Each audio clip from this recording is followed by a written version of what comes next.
Hello everyone, मैं विनय Upadhyay present कर रहा हूँ और मिशन यूपीएससी 2023 हिंदी मीडियम वालों के लिए फिर से देखेंगे हम लोग प्रीलिम्स के इंपॉर्टेंट फैक्ट्स। और 2 जून 2022 का 1 जून वाला तो हम लोग कवर कर चुके हैं ना, द हिंदू न्यूज़पेपर से। जो हमारे prelims exam points of view से उनको कवर करेंगे और इसके लिए मैंने प्लेलिस्ट भी बना दिया है। तो पहला वाला इसका जो 1 जून वाला है उसको भी ज़रूर देखिएगा। तो आज जो है 2 जून के रिगार्डिंग 5 जो है इम्पॉर्टेंट ये पॉइंट्स बन रहे हैं, इनको अच्छे से डिटेल में समझते हैं, जो हमारे एग्जाम में आने की इसकी संभावनाएं पूरी पूरी बनती है। तो प्रारंभिक परीक्षा हेतु ये कुछ पॉइंट्स बन रहे हैं। पहला हम लोग समझेंगे कि नेपच्यून और यूरेनस के भिन्न भिन्न रंगों में दिखने का कारण जो चर्चा में था, और हिमारस रॉकेट के बारे में सेकंड। थर्ड देखेंगे सीआरपीएफ कांस्टेबल के लिए न्यूनतम शैक्षणिक योग्यता में छूट दी गई है उसके बारे में। इसराइल और संयुक्त अरब अमीरात के बीच एक मुक्त व्यापार समझौते पर हस्ताक्षर किया है उसको। और फिर ये विश्व दुग्ध दिवस, वर्ल्ड मिल्क डे।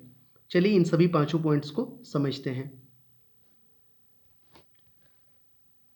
तो पहला पॉइंट इसमें कि प्रारंभिक परीक्षा हेतु तथ्य की अगर हम बात करें तो नेपच्यून और यूरेनस के भिन्न भिन्न रंगों में दिखने का कारण क्या है, इस पे अभी आया था द हिंदू न्यूज़पेपर में। तो नेपच्यून और यूरेनस ग्रहों में बहुत कुछ, जैसे कि समान द्रव्यमान, आकार और वायुमंडलीय घटक समान है, लेकिन इनके रंग एक दूसरे से काफ़ी भिन्न हैं। क्या रीजन है?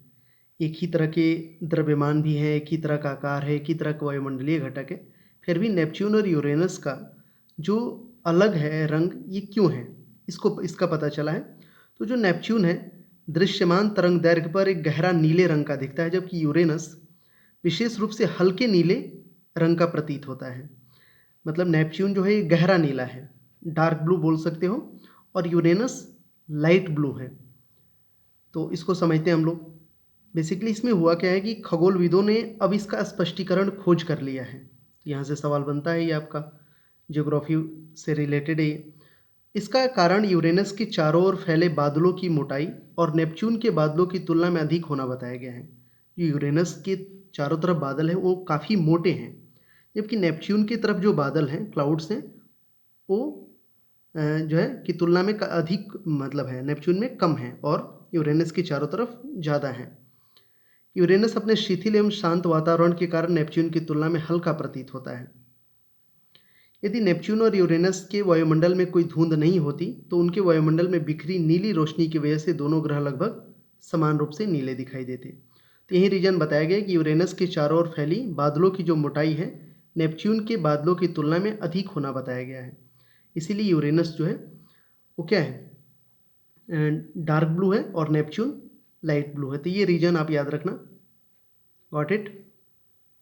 तो ये चीज़ें क्लियर हुई हैं। और ये क्या है, हिमारस रॉकेट।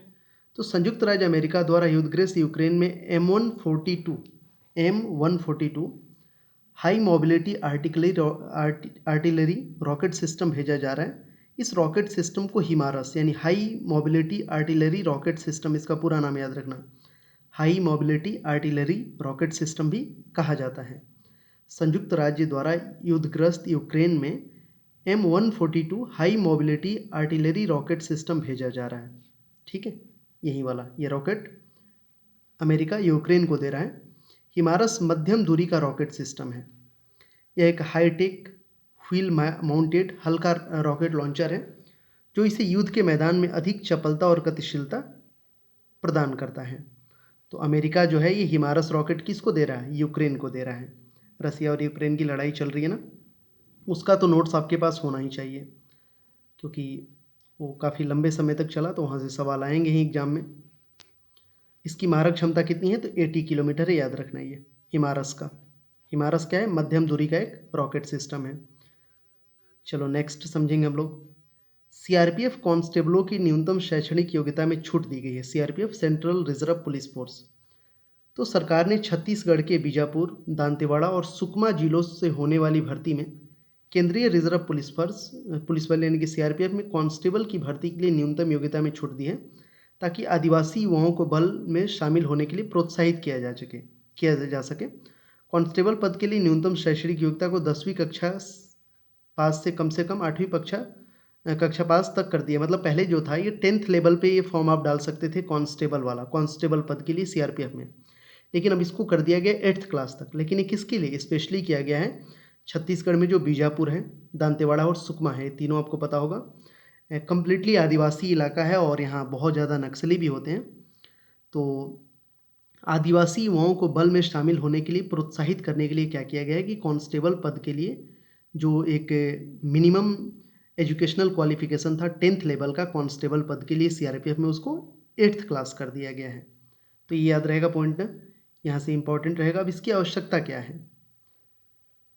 तो सीआरपीएफ द्वारा 2016-17 में छत्तीसगढ़ में 4 जिलों बीजापुर, दांतेवाड़ा, नारायणपुर और सुकमा के अनुसूचित जनजाति यानी कि एसटी शेड्यूल्ड ट्राइब की बात हो रही है कि लोगों की भर्ती करके एक बस्तरिया बटालियन का गठन किया गया। ये नाम याद रखना, बस्तरिया बटालियन का गठन किया गया था 4 जिलों को मिला के, बीजापुर, दांतेवाड़ा, नारायणपुर और सुकमा।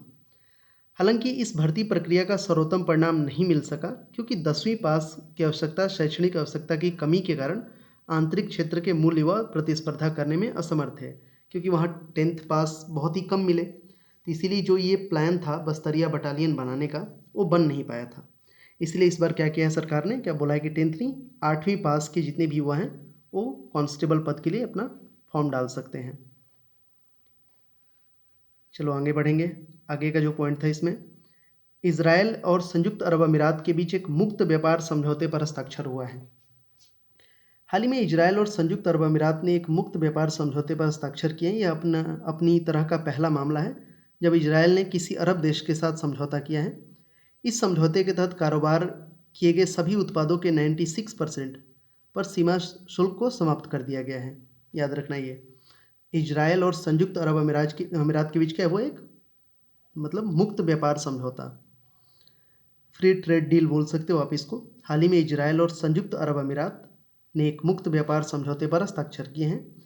यह अपनी तरह का पहला मामला है, तो इसीलिए इम्पोर्टेंट हो जाता है जब इजराइल ने किसी अरब देश के साथ, इजराइल का ये पहला ऐसा मामला है जब इसने किसी अरब देश के साथ इस तरह का समझौता किया है।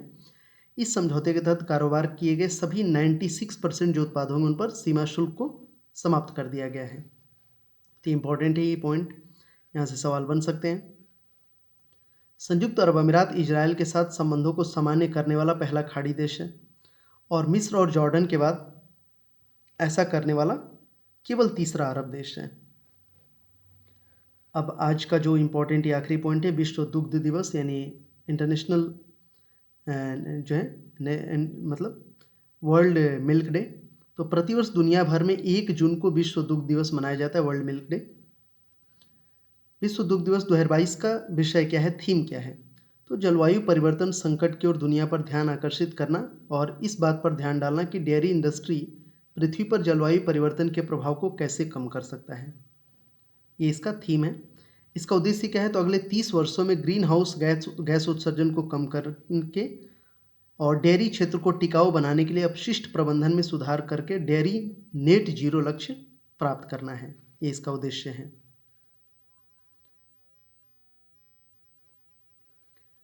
संयुक्त राष्ट्र ने खाद्य और कृषि संगठन द्वारा 1 जून साल 2001 को वैश्विक भोजन के रूप में दूध के महत्व को चिन्हित करने के लिए वर्ल्ड मिल्क डे के रूप में अपनाया गया है।